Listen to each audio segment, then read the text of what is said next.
এইগৰাকী হৈছে ধৰ্মেন্দ্ৰ প্ৰধান শিক্ষামন্ত্ৰী।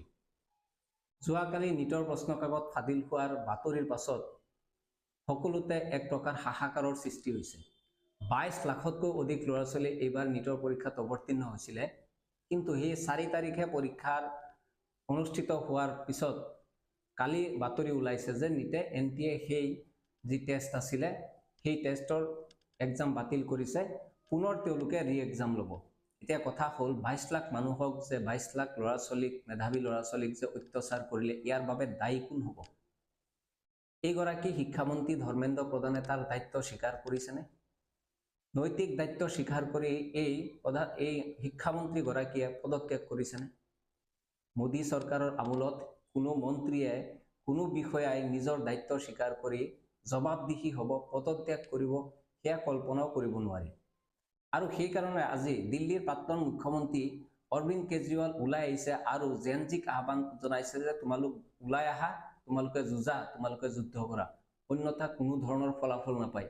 কেজৰিৱালে এই কথাৰ উদাহৰণ দিছে যে ইয়াৰ পূৰ্ব বিভিন্ন সময়ত প্ৰশ্নকাকত ফাদিল হৈছে আৰু CBI-লৈ তদন্তৰ দায়িত্ব দিছে। CBI তদন্ত কৰিছে, কেইটামানক ধৰিছে, ধৰি কেইদিনমান জেলত ভৰাই থৈছে, পুনৰ তেওঁলোক ওলাই গৈছে, কিন্তু কোনো ধৰণৰ ৰৌ বৰালি যি হয়, যিবিলাক ইয়াৰ লগত জড়িত থাকে, তেওঁলোকৰ ওপৰত কোনো ধৰণৰ ব্যৱস্থা হোৱা নাই। সেইকাৰণে কেজৰিৱালে আজি কৈছে যে জেনজি ওলাই আহি যুদ্ধ কৰিব লাগে, অৰ্থাৎ জেনজিয়ে ইয়াৰ প্ৰতিবাদ কৰিব লাগে।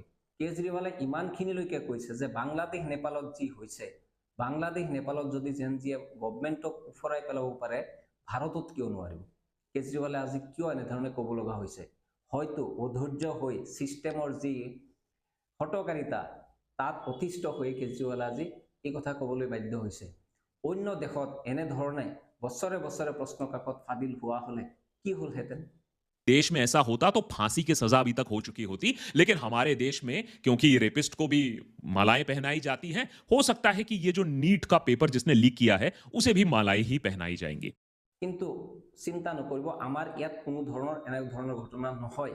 কোনো মন্ত্ৰীয়ে পদত্যাগ নকৰে, কোনো বিষয়াই পদত্যাগ নকৰে, আনকি প্ৰধানমন্ত্ৰীয়ে, গৃহমন্ত্ৰীয়ে ইয়াৰ কাৰণে হেঁচা প্ৰয়োগ নকৰে মন্ত্ৰীসকলক যে তোমালোকে ইয়াৰ পৰা দায়িত্বৰ পৰা আঁতৰি যোৱা।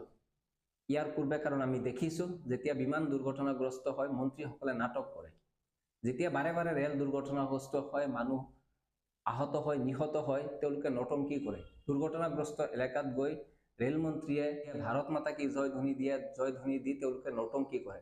এনেধৰণে মানুহবিলাকক ব্যস্ত ৰাখে তেওঁলোকে, আৰু বাৰে বাৰে এনেধৰণৰ দুৰ্ঘটনা সংঘটিত হৈ থাকে। প্ৰশ্নকাকত এইবাৰ আকৌ পুনৰ ফাদিল হ'ল, কোৱা হৈছে পুনৰ এক্সাম লোৱাব। কিন্তু এক্সাম যে ল'ব, ল'ৰা ছোৱালীবিলাকৰ ওপৰত কেনেধৰণৰ হাৰাশাস্তি তেওঁলোকে কৰিলে সেয়া কল্পনা কৰিব নোৱাৰি। এক্সাম হলত যেতিয়া ল'ৰা ছোৱালীবিলাক যাব, তেওঁলোকক 21টাৰ ওপৰত নিৰ্দেশনা দিয়া হৈছে যে তেওঁলোক কেনেকৈ এক্সাম হলত উপস্থিত হ'ব, কেনেকৈ তেওঁলোকে প্ৰৱেশ কৰিব।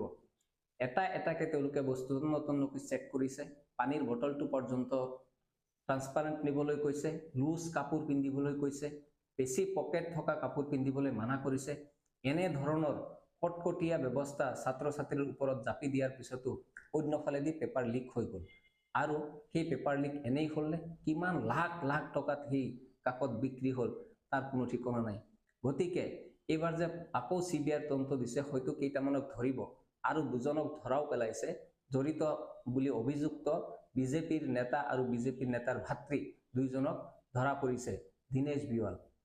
কিন্তু এই যে প্ৰশ্নকাকতবিলাক যে বিক্ৰী হ'ল, ক'ত বিক্ৰী হ'ল, কোনে কিনিলে, কিমান লাখ লাখ টকাৰ বিনিময়ত এই প্ৰশ্নকাকত কিনিলে, এয়াতো সাধাৰণ দৰিদ্ৰ পৰিয়ালৰ ঘৰৰ ল'ৰা ছোৱালীৰ বাবে সম্ভৱ নহয়। গতিকে কোনে এইবিলাক চেল কৰিলে, ক'ত বিক্ৰী কৰিলে, কোনে কিনিলে, সেই গ্ৰাহকবিলাককো ধৰিব লাগিব। কেজৰিৱালে হয়তো সেইকাৰণে কৈছে যে জেনজি ওলাই আহি ইয়াৰ বিৰুদ্ধে প্ৰতিবাদ সাব্যস্ত কৰিব লাগে।